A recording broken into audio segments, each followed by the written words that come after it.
ওম নমঃ শিবায়। আজকের মহাবাক্যের তারিখ 15 এপ্রিল 1968। প্রিয় বাচ্চারা, এখানে তোমরা ডাবল অহিংসক হও, না কাম কাটারি চালানো, না ক্রোধ করা। ক্রোধ হলো বিকার। লিখে থাকে যে বাবা আমি অনেক ক্রোধ করেছি। বাবা বোঝান থাপ্পড় আদি মেরো না, এ তো বাচ্চা নয়, ছোট ভাই। আত্মার রূপে বুঝতে হবে। ছোট ভাইকে থাপ্পড় মারা উচিত কি? ওম নমঃ শিবায়। ভগবানুবাজ আত্মিক বাচ্চাদের প্রতি। শুধুমাত্র আত্মা বললে তো জীব বের হয়ে যায়, এই জন্য আত্মিক বাচ্চাদের প্রতি আত্মিক বাবা বোঝান নিজেকে আত্মা মনে করবে। আমরা আত্মাদের বাবার থেকে এই নলেজ মেলে। বাচ্চাদের দেহি অভিমানী হয়ে থাকতে হবে। বাবা এসেছেনই বাচ্চাদের নিয়ে যেতে। যদিও সত্যযুগে তোমরা আত্ম অভিমানী থাকো, কিন্তু পরমাত্ম অভিমানী নয়।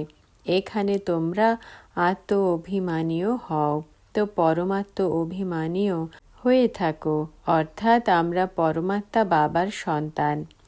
এখানে আর সেখানকার মধ্যে অনেক পার্থক্য থাকে। এখানে তো হলো পড়াশুনো, সেখানে পড়ার কোনো কথা নেই। এখানে প্রত্যেকে নিজেকে আত্মা মনে করো। আর বাবা আমাদের পড়ান এই নিশ্চয় থেকে শুনলে তো ধারণা ভালো হবে। আত্ম অভিমানী হতে থাকবে। এই অবস্থাতে স্থিত হওয়ার গন্তব্য হলো অনেকই বড়। প্রতি মুহূর্তে ভুলে যায়। বাবা তো বলেন গৃহস্থ ব্যবহারে থেকে নিজেকে আত্মা মনে করো। গন্তব্য অনেকই উচ্চ। শুনতে তো অনেকই সহজ লাগে। বাচ্চাদের এটাই অনুভব শোনাতে হবে যে আমরা কি করে নিজেকে আত্মা মনে করে অন্যকেও আত্মা মনে করে কথা বলি। এতে পরিশ্রম চাই। বাবা বলেন আমি যদিও এই শরীরে রয়েছি, কিন্তু আমার এটা আসল প্র্যাকটিসই রয়েছে। আমি বাচ্চাদের আত্মাই মনে করি, আত্মাদের পড়াই। ভক্তি মার্গেও আত্মা পার্ট প্লে করে। পার্ট প্লে করতে করতে পতিত হয়ে যায়। এখন আবার আত্মাদের পবিত্র হতে হবে। তাও যতক্ষণ বাবাকে পরমাত্মা মনে করে স্মরণ করবে, তো পবিত্র কি করে হবে? এর ওপরে বাচ্চাদের অনেক অন্তর্মুখী হয়ে স্মরণের অভ্যাস শিখতে হবে। নলেজ তো হলো অনেক সহজ, বাকি এই নিশ্চয় পাক্কা থাকে যে আমরা আত্মারা পড়ি। বাবা আমাদের পড়ান, তো ধারণাও হবে আর কোনো বিকর্মও হবে না। এমন নয় যে এই সময় তোমাদের থেকে কোনো বিকর্ম হয় না। বিকর্মাজিত তো অন্তে হবে। ভাই ভাইয়ের দৃষ্টি অনেক মিষ্টি থাকে, এতে কখনো দেহ অভিমান আসবে না। বাচ্চারা মনে করে যে বাবার নলেজ অনেকই হলো ডিপ। যদি উঁচুর থেকে উঁচু হতে হয়, তো এই প্র্যাকটিস ভালোভাবে করতে হবে। এর ওপরে ধ্যান দিতে হবে। অন্তর্মুখী হবার জন্য একান্তও চাই। এখানে যেমন একান্ত ঘরে বা ব্যবসা আদিতে তা মিলতে পারে না। এখানে তোমরা এই প্র্যাকটিস অনেক ভালোভাবে করতে পারো। আত্মাকেই দেখতে হয়, নিজেকেও আত্মা মনে করতে হয়। এই প্র্যাকটিস এখানে করলে তখন অভ্যাস হয়ে যাবে। নিজের কাছে এর চার্ট রাখা উচিত, কতদূর পর্যন্ত আত্ম অভিমানী বুদ্ধি হয়েছে। আত্মাকেই আমরা শোনাই, আত্মাদের সাথেই কথাবার্তা বলা হয়। এই প্র্যাকটিস অনেক ভালো চাই। বাচ্চারা বোঝে এই কথা তো ঠিক। দেহ অভিমান বের হয়ে গেলে আর আমরা আত্ম অভিমানী হয়ে যাব। ধারণ করে আর অন্যদেরও করাতে থাকব। চেষ্টা করে নিজেকে আত্মা মনে করে বাবাকে স্মরণ করা। এই চার্ট অনেকই হলো ডিপ। বড় বড় মহারথীও বোঝে বাবা দিন প্রতিদিন যে সাবজেক্টস দিয়ে থাকেন বিচার সাগর মন্থন করার জন্য, এ তো অনেক বড় পয়েন্টস। তখন কখনোই মুখ থেকে উল্টো পাল্টা অক্ষর বের হবে না। ভাই ভাইদের নিজেদের মধ্যে অনেকই ভালোবাসা হয়ে যাবে। বাবার মহিমাকে তো জানোই, কৃষ্ণের মহিমা হলো আলাদা। তাকে বলা হয় সর্বগুণ সম্পন্ন, 16 কলা সম্পূর্ণ। কিন্তু কৃষ্ণর কাছে এই বিশেষত্ব কোথা থেকে এলো? যদিও তার মহিমাও হলো আলাদা, কিন্তু সর্বগুণ সম্পন্ন হওয়া তো জ্ঞান সাগর থেকেই হতে হয় না? তো নিজের অনেক খেয়াল রাখতে হয়, কদম কদমে পুরো পোতামেল বের করতে হয়।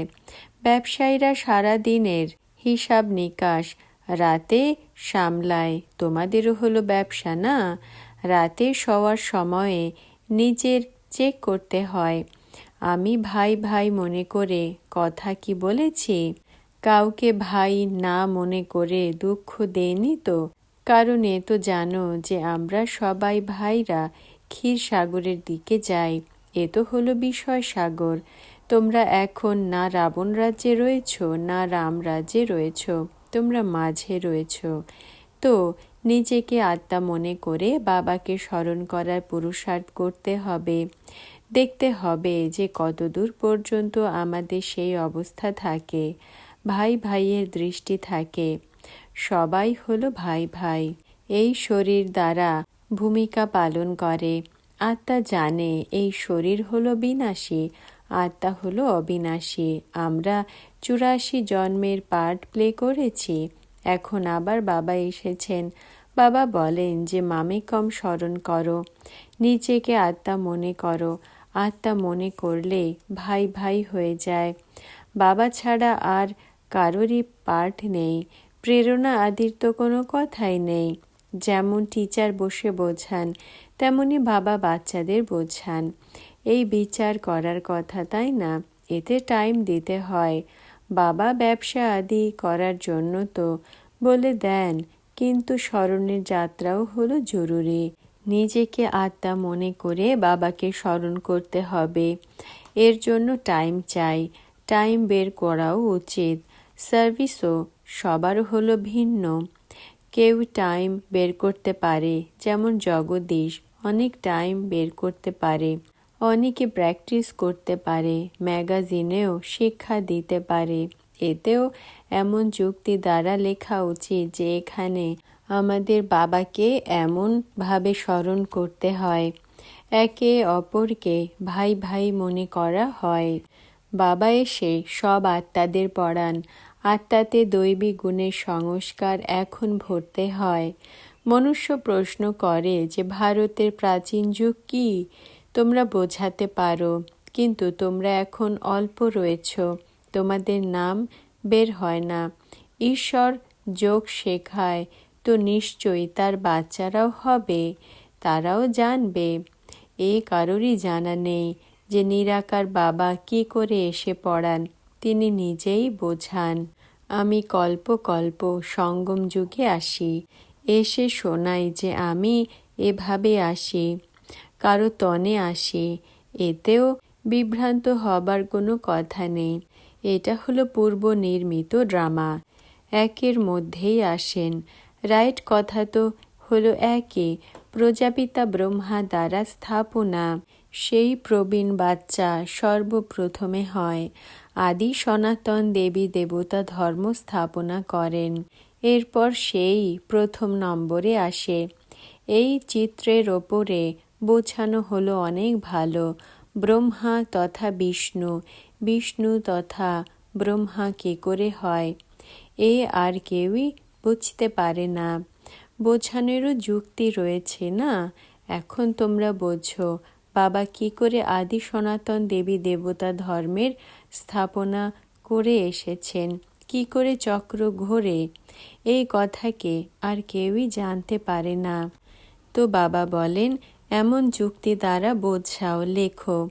যথার্থ যোগ কে শেখাতে পারে?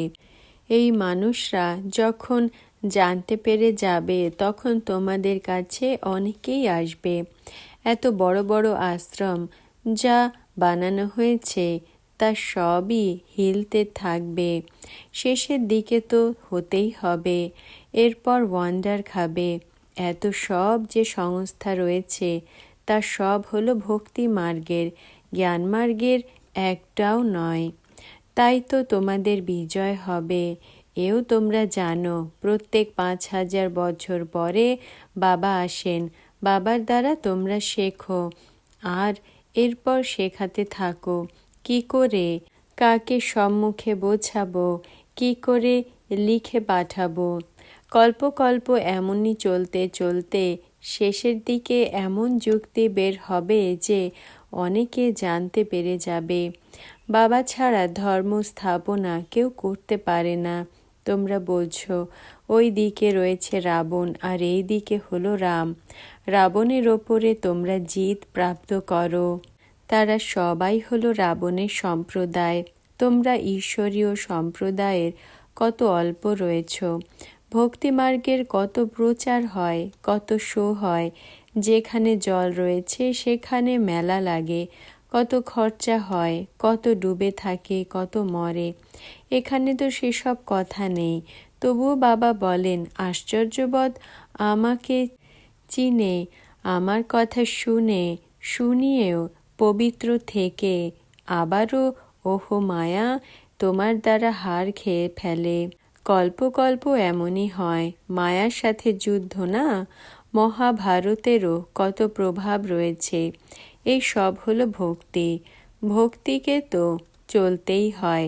আধা কল্প তো তোমরা প্রারব্ধ ভোগ করো। এরপর আধা কল্প পরে রাবণ রাজ্যে ভক্তি মার্গ শুরু হয়। তার নিশানিও রয়েছে। বিকারে যায় তখন দেবতা তো বলতে পারে না কি করে তারা বিকারী হয়। দুনিয়াতে এও কারো জানা নেই। শাস্ত্রতেও লিখে দিয়েছে যে দেবতারা বাম মার্গে গেছে, কবে গেছে এটা বোঝে না। এই সব কথা ভালোভাবে বুঝে তারপর বোঝাতে হয়।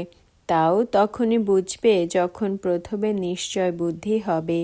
নিশ্চয় বুদ্ধি যাদের থাকে তারা ঝট করে আকর্ষিত হবে। তোমাদের বলে যে এমন বাবার সাথে আমাদের মিলিয়ে দাও, কিন্তু দেখো ঘরে চলে যায় তাও সেই নেশা থাকে, নিশ্চয় বুদ্ধি থাকে।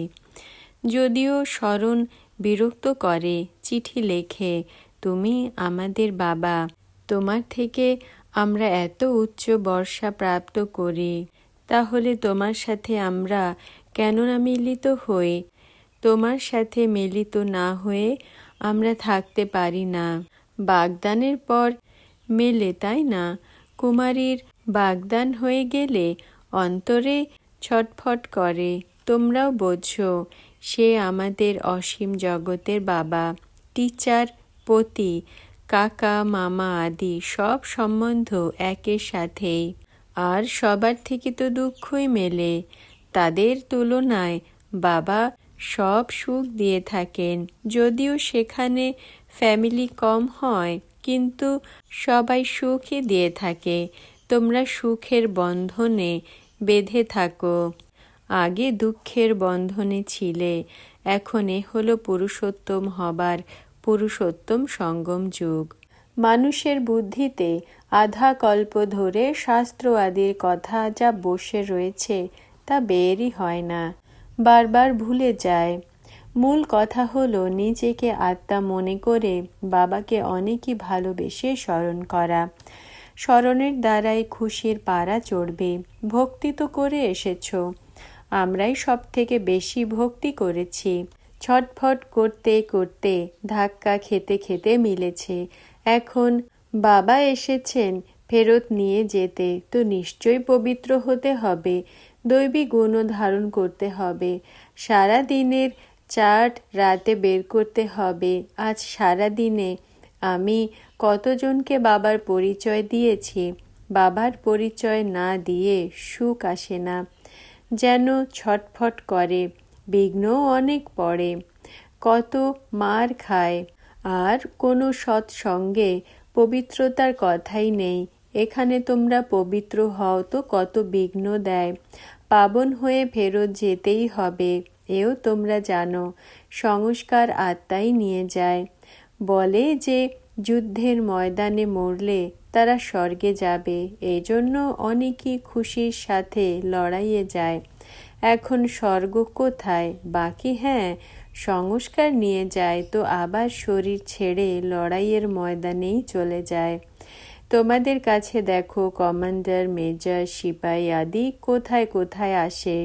সত্যিকারের স্বর্গে কি করে যাবে এ কেউই বোঝে না। যুদ্ধের ময়দানে তো তাদের নিজের মিত্র, সম্বন্ধী আদি স্মরণে আসতে থাকে। এখন বাবা বলেন যে এখন সবাইকে ফেরত যেতে হবে। আমাকে স্মরণ করো, নিজেকে আত্মা ভাই মনে করো। সব আত্মাদেরও এক বাবার থেকেই বর্ষা মেলে। যে যতটা পুরুষার্থ করবে ততটা উচ্চ পদ পাবে। ভাই ভাইয়ের দৃষ্টি পাক্কা রাখতে হবে। তারাও বলে যে আমরা সবাই হলাম ভাই ভাই, কিন্তু এর অর্থ কেউই বোঝে না। তোমরা এখন কত বুঝদার হয়েছ। তারা হলো অবুঝ, ভাই ভাইয়ের অর্থ বোঝে না, বাবাকে জানে না। তাকে পাথর, নুড়িতে, জানোয়ার সব কিছুর মধ্যে দিয়ে দিয়েছে। এজন্য বাবা বলেন যে গীতাতে যদা যদা হি ধর্মস্য, এরও অর্থ তাদের কাছে তোমরা যদি প্রশ্ন করো তো একদমই জানে না। ভগবানকে ডিফেন্ড করা, এর তো অনেকই সাজা মেলা উচিত। মনুষ্য মনে করে আমরা নিষ্কাম সেবা করি, আমাদের ফলের ইচ্ছা নেই, কিন্তু ফল তো অটোমেটিক্যালি মেলেই। নিষ্কাম সেবা তো একই বাবা করেন। বাচ্চারাও মনে করে যে আমরা বাবার কত গ্লানি করে এসেছি, বাবারও গ্লানি, দেবতাদেরও গ্লানি করে দিয়েছি। এমন এমন গ্লানির শাস্ত্র একত্রিত করা উচিত। এক ম্যাগাজিনও যেখানে কৃষ্ণকে চক্র দেখিয়েছে, সবাইকে মারতে থাকে। যেমন শঙ্করাচার্য বলেছিল নারী নরকের দ্বার, এমন এমন শাস্ত্র হাতে রাখা উচিত বোঝানোর জন্য। এখানে তোমরা হলে ডাবল অহিংসক, না কাম কাটারি চালানো, না ক্রোধ করা। ক্রোধ হলো বিকার। লেখে যে বাবা আমি অনেক ক্রোধ করেছি। বাবা বোঝান যে থাপ্পড় আদি মেরো না, এও হলো ভাই না। এতেও আত্মা রয়েছে। আত্মা তো ছোট বড় হতে পারে না। এই বাচ্চা নয়, ছোট ভাই। আত্মার রূপে বুঝতে হবে। ছোট ভাইকে থাপ্পড় মারা উচিত নয়, এই জন্য কৃষ্ণকেও দেখায়, তাকে মারে না। মারা তো হলো ক্রোধের নিশানে, তাকে দড়ি দিয়ে বাঁধে, এটা করে, কিন্তু এমন কথা হয় না। এই সব শিক্ষা তো ভিন্ন ভিন্ন রূপে। বাকি সেখানে কৃষ্ণর কি দরকার রয়েছে মাখনাদি খাওয়ার? যেসব কথা মহিমার দেখানো হয়েছে তা সবই হলো উল্টো। এখন তোমরা সঠিক মহিমা করবে, সর্বগুণ সম্পন্ন। তারা বলবে চুরি করেছে, এটা করেছে, তাদের ভাগিয়েছে, সমস্ত উল্টো কথা। মহিমার বদলে গ্লানি করে দিয়েছে, এও ড্রামাতে নিহিত রয়েছে। এসব বুঝতে হয়। আচ্ছা, আত্মিক বাপ দাদা আর মাতা পিতার আত্মিক বাচ্চাদেরকে নমস্কার। আজকের বরদান, লাকি তারা ভব। ব্যাখ্যা: নিজেকে সমস্ত দুনিয়ার মাঝে চমকানো বিশেষ লাকি তারা অনুভব করো। এমন লাকি যাদের স্বয়ং বাবা গায়ন করেন। এর থেকে শ্রেষ্ঠ ভাগ্য আর কার হতে পারে? সদা এমন খুশি থাকতে হবে যে তোমাদের দেখে যারা দেখবে তাদের কষ্টের বাদল বা দুঃখের ঘন ঘটা সমাপ্ত হয়ে যাবে। দুঃখ ভুলে সুখের ঝোলায় ঝুলতে লেগে পড়বে। এমন নিজেকে অনুভব করো। শুধুমাত্র নিজের ভাগ্যেরই সুমিরন করতে থাকো তো বাবারও মাথার মুকুট হয়ে যাবে। ওম নমঃ শিবায়।